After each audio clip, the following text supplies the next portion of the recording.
So in section 4, we're going to look at how when we're in pain, our thoughts and emotions can affect our behaviours and our symptoms. Now we know that often, whenever we are having symptoms of pain, there can be a trigger. So it might be bending over, moving, lifting something, we might have fallen. Sometimes there's no particular reason for it to happen, but certainly our pain has increased. And when it does, it's automatic for thoughts to go through our heads. Now, some of the things that people have told us before they're thinking when they're in pain are, what have I done? Worried that maybe they've done some damage. What will happen to me next? Because if I'm like that now, what's going to happen to me in the future?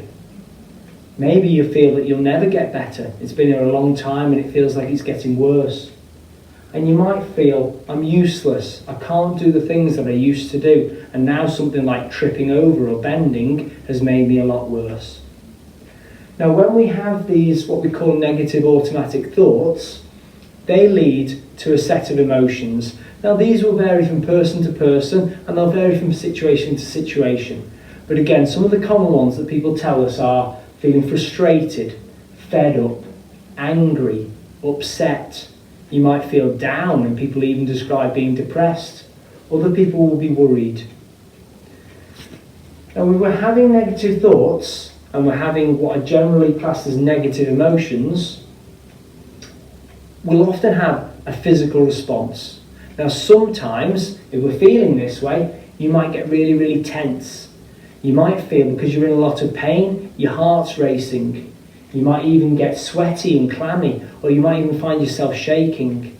And it's quite normal to have a physical or a physiological response to pain when these thoughts and emotions are happening. Now, when that happens, we're inevitably going to change our behaviours. And it tends to be that when your pain's worse and you're having these thoughts and emotions, we will avoid activity. So there'll be things that we might have done normally, but today I'm not going to because of my pain. I'll rest more. I'll be on the sofa. I won't go out to the shops.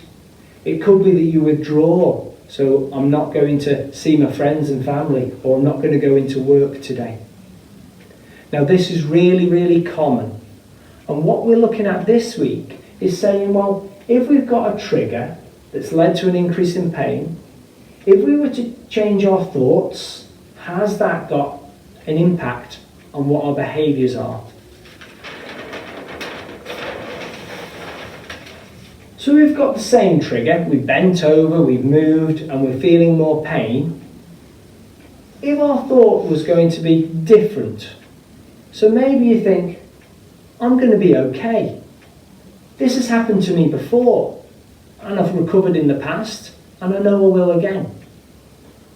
I'll get through this because I know what to do to manage.